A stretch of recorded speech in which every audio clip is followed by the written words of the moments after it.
Switzerland में एक company दुनिया की सबसे लंबी पैसेंजर ट्रेन चलाकर वर्ल्ड रिकॉर्ड बनाने की कोशिश कर रही है। 25 ट्रेनों को जोड़कर बनाई गई इस ट्रेन की लंबाई 2 किलोमीटर तक होगी। दिल्ली में नगर निगम चुनाव की तेज होती आहट के बीच कूड़े पर राजनीति तेज होने लगी। एक दिन पहले मुख्यमंत्री केजरीवाल गाजीपुर के लैंडफिल साइट पर पहुंचे तो आज आम आदमी पार्टी की नेता आतिशी की बारी थी। यहां विधायक आतिशी कालकाजी इलाके में पार्टी कार्यकर्ताओं के साथ सड़क पर निकल पड़ी। कार्यकर्ताओं के हुजूम के साथ आतिशी अपने विधानसभा क्षेत्र के उस हिस्से में पहुंची जहां खुले में कूड़ा जमा किया जाता है।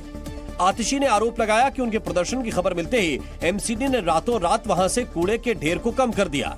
कल रात भर यहाँ पे बीजेपी शासित एमसीडी ने सफाई करी है और सफाई के बाद ये हाल है। आतिशी ने दावा किया कि वो किसी भी हाल में कालकाजी में कूड़े का पहाड़ नहीं बनने देंगी और इस बार चुनावों में निगम से बीजेपी का सफाया हो जाएगा। भारतीय जनता पार्टी को हम एमसीडी से निकाल के बाहर फेंक देंगे। आम आदमी पार्टी के जैसे तेवर हैं, उससे आने वाले दिनों में कूड़े पर सियासी जंग तेज होनी तय है। राहुल गांधी की भारत जोड़ो यात्रा पर मध्य प्रदेश में कांग्रेस और बीजेपी में तलवारें खिंच गई हैं। यात्रा के मध्य प्रदेश में प्रवेश से पहले बीजेपी ने कांग्रेस पर लोगों को बरगलाने का आरोप लगा दिया, क्योंकि कांग्रेस इस यात्रा में ज्यादा से ज्यादा मुस्लिमों को जोड़ने की तैयारी में है। लाखों अल्पसंख्यक वर्ग के लोग इस यात्रा में बरहानपुर में से लेकर इंदौर उज्जैन होते हुए आगर सुसनेर तक राहुल जी के साथ अपने पांव से पांव मिलाकर चले। भारत जोड़ो यात्रा 20 नवंबर को मध्य प्रदेश में प्रवेश करेगी। इस दौरान कांग्रेस का टारगेट राज्य की करीब 7% मुस्लिम आबादी है, इसलिए वो बीजेपी पर लगातार हमला बोल रही है। बीजेपी जो है उसका काम है भारत तोड़ो। मुस्लिम समाज की जो अच्छी रिवायतें थी, जो संस्कार थे, उनको बदलने की कोशिश किया जा रहा है, उनकी शरीयतों में इंटरफेयर किया जा रहा है। वहीं बीजेपी ने दावा किया है कि मुसलमान अब कांग्रेस के झांसे में नहीं आएगा। हिंदू तो इनको समझ ही चुका, तो अब इनके पास कुछ बचा नहीं है। ले दे के मुसलमान बचा था, वो भी इनकी चाल फरेबों को समझ चुका है और वो भी अब इनकी चालों में नहीं आने वाला। बीजेपी का आरोप है कि राहुल उन्हीं इलाकों में अपनी यात्रा निकालने की तैयारी कर रहे हैं जहां मुसलमानों की आबादी ज्यादा है। अगर आप नोएडा में रहते हैं तो गाड़ी चलाते वक्त ट्रैफिक नियमों का ईमानदारी से पालन करें, नहीं तो हर गलती आपकी जेब पर भारी पड़ सकती है। क्योंकि अंग्रेजी अखबार टाइम्स ऑफ इंडिया के मुताबिक नोएडा में ट्रैफिक नियम तोड़ने वालों पर नजर रखने के लिए 82 जगहों पर 1065 कैमरे लगाए गए। इनमें से 693 कैमरे ऑटोमेटिक नंबर प्लेट रिकॉग्निशन तकनीक से लैस है, यानी ये कैमरे गाड़ियों के नंबर प्लेट की तस्वीर खींच लेते हैं। नोएडा पुलिस के मुताबिक नवंबर से हेलमेट नहीं पहनने, सीट बेल्ट नहीं लगाने और रेड लाइट जंप करने वालों को सीधे चालान भेजा जाएगा। साथ ही ड्राइविंग के दौरान मोबाइल पर बात करने और गलत साइड में गाड़ी चलाने वालों पर भी जुर्माना लगेगा। नोएडा पुलिस के मुताबिक इस साल अब तक 1,39,000 से ज्यादा चालान हेलमेट नहीं पहनने वालों के ही काटे गए हैं। ओवर स्पीडिंग के लिए करीब 22,000 लोगों का चालान कट चुका है। इसी तरह सीट बेल्ट नहीं लगाने पर 20,579 चालान और रेड लाइट जंप करने पर 34,592 लोगों का चालान इस साल कट चुका है। इस चालान के एवज में नोएडा ट्रैफिक पुलिस 4.5 करोड़ रुपए का जुर्माना भी वसूल चुकी है। और अमेरिका के लुइसियाना में मॉर्गन सिटी के पास एक हेलीकॉप्टर हादसे का शिकार हो गया, समुद्र में गिर गया। हादसे की जानकारी मिलते ही अमेरिकी कोस्ट गार्ड की एक टीम मदद के लिए भेजी गई, जिसने समुद्र के बीच फंसे 2 लोगों को सुरक्षित निकाल लिया। इस रेस्क्यू ऑपरेशन का एक वीडियो भी सामने आया है, जिसमें दिखाई दिया कि कोस्ट गार्ड की टीम एक बोट के जरिए समुद्र में फंसे हेलीकॉप्टर के क्रू मेंबर के पास पहुंची और उनको बचाया। इस हादसे में हेलीकॉप्टर में सवार तीसरे शख्स की मौत हो गई, जिसका शव हेलीकॉप्टर के मलबे से निकाला गया। जानकारी के मुताबिक ये हेलीकॉप्टर सामान्य उड़ान पर था, लेकिन तकनीकी खराबी की वजह से हादसे का शिकार हो गया और समुद्र में गिर गया। वक्त रहते वहां पहुंचे कोस्ट गार्ड के जवानों ने 2 लोगों को बचा लिया। हादसा कैसे हुआ, इसकी जांच की जा रही है। मुंबई के ताज होटल में चल रही संयुक्त राष्ट्र सुरक्षा परिषद की आतंक विरोधी समिति की मीटिंग में भारत ने 26/11 हमले में पाकिस्तानी कनेक्शन के सबूत पेश किए। इस दौरान भारत ने दुनिया भर के प्रतिनिधियों के सामने पाकिस्तान को बेनकाब किया। गृह मंत्रालय में संयुक्त सचिव पंकज ठाकुर ने 26/11 हमले में पाकिस्तान की साजिश से जुड़े कई सबूत पेश किए। उन्होंने वो ऑडियो भी सुनाया जिसमें पाकिस्तान में बैठा 26/11 का साजिशकर्ता साजिद मीर मुंबई के नरीमन हाउस में मौजूद हमलावरों को निर्देश दे रहा था। तो जो जहाँ पे आपको मूवमेंट नजर आती है, बंदा की छत पे चल रहा है, कोई आ रहा है जा रहा है, उसको फाइट रोको। उसे नहीं पता यहाँ पे क्या हो रहा है। इंशाल्लाह। भारत ने विदेश मंत्री एस जयशंकर की मौजूदगी में ये ऑडियो क्लिप अंतर्राष्ट्रीय समुदाय को सुनाई और पाकिस्तान की पोल खोली। भारत ने अंतर्राष्ट्रीय समुदाय के सामने मुंबई में हुए 26/11 हमले से जुड़ी एक डॉक्यूमेंट्री फिल्म भी दिखाई, जिसमें उस वक्त के भयानक मंजर को दिखाया गया। इसके बाद वो चश्मदीद भी सामने आए, जिनके सामने आतंकवाद का घिनौना चेहरा सामने आया था। सबसे पहले हमले में अपने माता पिता को गंवाने वाले मोशे हॉल्सबर्ग का वीडियो संदेश सुनाया गया। मोशे के माता पिता की नरीमन हाउस पर हुए हमले में जान चली गई थी। उस वक्त मोशे केवल 2 साल का था। इसके बाद हमले में जीवित बची देविका ने अपनी आपबीती सुनाई। हमले के वक्त देविका छत्रपति शिवाजी टर्मिनल पर थी और उनके पैर में गोली लगी थी। मेरे पापा ने दोनों आतंकवादी को देखा था और मैंने कसाब को। 10 जून 2009 को मैं और मेरे पापा ने जाके कोर्ट में कसाब को आइडेंटिफाई किया। मुंबई हमले के वक्त ताज होटल के जनरल मैनेजर रहे करमबीर सिंह कांत ने भी उस भयानक मंजर को याद किया। That evening it was 2,000 guests and staff unarmed versus 4 heavily armed terrorists in this very place. My staff, they risked their lives to save our guests. इस मौके पर 26/11 में शहीद हुए तुकाराम आमले की पत्नी का भी सम्मान किया गया। तुकाराम के शरीर पर 20 गोलियां लगी थी, फिर भी उन्होंने हमले में एकमात्र जीवित बचे आतंकी अजमल कसाब को पकड़वाने में अहम रोल निभाया था। संयुक्त राष्ट्र सुरक्षा परिषद की आतंक विरोधी समिति की मीटिंग की शुरुआत आतंकवादी हमले में जान गंवाने वालों को श्रद्धांजलि देने के साथ हुई। इसके बाद दुनिया भर के प्रतिनिधियों ने आतंकी हमले का शिकार बने लोगों की याद में 2 मिनट का मौन रखा। इस मौके पर विदेश मंत्री एस जयशंकर ने 26/11 हमले को अंतर्राष्ट्रीय समुदाय पर हुआ हमला बताया।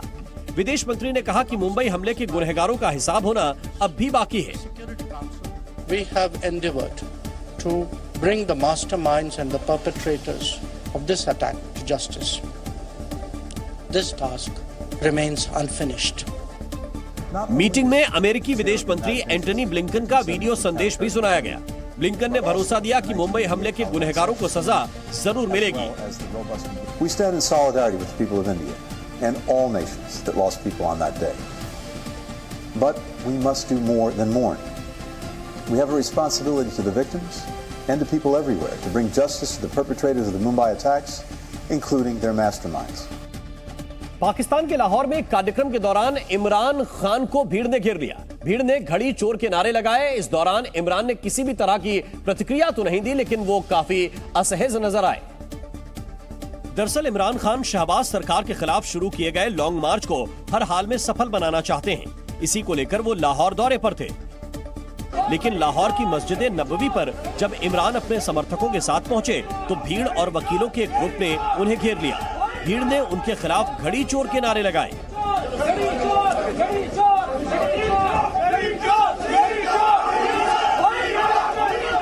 इस दौरान इमरान खुद ही भीड़ को हटाते नजर आए, जबकि उनके एक समर्थक ने घड़ी चोर के नारे लगाते एक शख्स को धक्का भी दिया।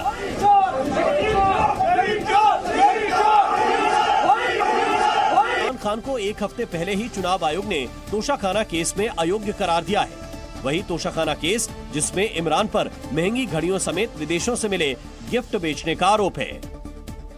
चीन ने एक बार फिर कश्मीर मुद्दे पर बिन मांगी सलाह दी। चीन ने कहा कि भारत और पाकिस्तान को बातचीत के जरिए कश्मीर मुद्दा सुलझाना चाहिए और दोनों पक्षों को एक तरफा कार्रवाई से बचना चाहिए।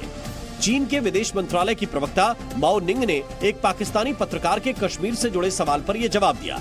माओ ने कहा कि कश्मीर के मुद्दे पर चीन का रुख हमेशा से साफ रहा है। कश्मीर के मसले को संयुक्त राष्ट्र चार्टर, सुरक्षा परिषद के संबंधित प्रस्तावों और द्विपक्षीय समझौतों के अनुसार ही शांतिपूर्ण तरीके से सुलझाने की जरूरत है।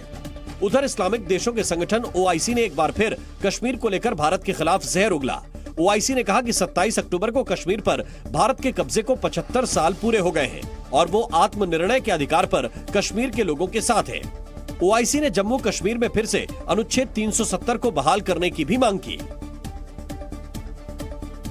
उत्तर प्रदेश के बलिया में खादी और खाकी उस वक्त आमने सामने आ गए जब रेलवे स्टेशन के बाहर पुलिस बूथ के पास गाड़ी पार्क करने को लेकर विधायक के बेटे का पुलिस अफसर के साथ झगड़ा हो गया। और दोनों के बीच जमकर बहस हुई। बेटे के साथ हुए विवाद की जानकारी मिलने पर समाजवादी पार्टी के विधायक संग्राम सिंह यादव भी मौके पर पहुंच गए और एसपी को बुलाने की मांग करने लगे। विधायक पूरा मामला समझ पाते उससे पहले ही विधायक के बेटे ने अपने पिता से कोतवाल पर बेइज्जत करने का आरोप लगा दिया। बेटे की बात सुनकर विधायक संग्राम सिंह का पारा हाई हो गया और वो कोतवाल को खरी खोटी सुनाने लगे। विधायक ने खादी का रसूख दिखाकर कोतवाल को आंख दिखाई तो कोतवाल ने भी खाकी की अकड़ दिखा दी। विधायक संग्राम सिंह ने इस दौरान जाति कार्ड भी खेला और बीजेपी सरकार में समाजवादी पार्टी के नेताओं के उत्पीड़न का आरोप भी लगा दिया। सपा की सरकार नहीं है, इसलिए ये सपा के लोगों को इस तरह की गालियां दी। काफी देर तक खादी और खाकी के बीच हाई वोल्टेज ड्रामा चलता रहा और कुछ देर बाद विधायक संग्राम सिंह मामले की शिकायत आला अधिकारियों से करने की बात कहते हुए मौके से निकल गए। मशहूर उद्योगपति आनंद महिंद्रा ने अपने सोशल मीडिया अकाउंट पर एक खास वीडियो शेयर किया है। महिंद्रा ग्रुप के चेयरमैन आनंद महिंद्रा ने अपने ट्विटर हैंडल पर एक लड़की का वीडियो शेयर किया है। इस वीडियो में लड़की एक साथ 15 महान हस्तियों का पोर्ट्रेट बना रही है। इस काम को करने के लिए उसने जुगाड़ से एक फ्रेम बनाया जिसमें 15 पेन अटकाए गए।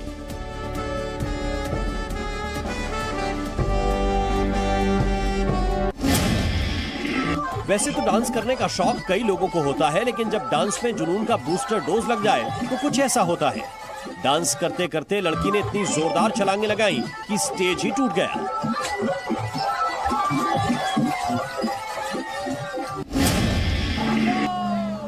सोशल मीडिया पर इस स्पोर्ट्स कार का वीडियो काफी वायरल हो रहा है। सड़कों पर स्पोर्ट्स कार अपनी तेज रफ्तार के लिए जानी जाती है, लेकिन वायरल हो रहे इस वीडियो में वो किसी नाव की तरह पानी को चीरते हुए आगे बढ़ रही है।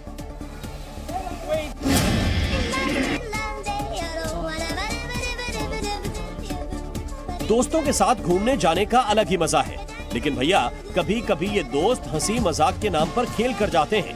एडवेंचर स्पोर्ट्स के नाम पर एक लड़के के दोस्तों ने ऐसी खुराफात की जो कभी भी सजा बन सकती थी। और इस वक्त की बड़ी खबर यह है कि आजम खान की सदस्यता रद्द हो गई है। विधानसभा अध्यक्ष ने उनकी विधानसभा की सदस्यता रद्द कर दी है। कल कोर्ट ने उनको 3 साल की सजा सुनाई थी और अब रामपुर विधानसभा की सीट रिक्त घोषित कर दी गई है। 2022 के विधानसभा चुनाव में वो रामपुर से जीतकर आए थे, जिसके बाद उन्होंने लोकसभा की सदस्यता से इस्तीफा दिया था और रामपुर के विधायक की हैसियत से जनप्रतिनिधि थे। लेकिन जैसे ही उन्हें 3 साल की सजा सुनाई गई, यह मामला विधानसभा अध्यक्ष के पास गया और विधानसभा अध्यक्ष ने उनकी विधानसभा की सदस्यता रद्द कर दी है। यानी अब रामपुर विधानसभा की सीट रिक्त घोषित मानी जाएगी।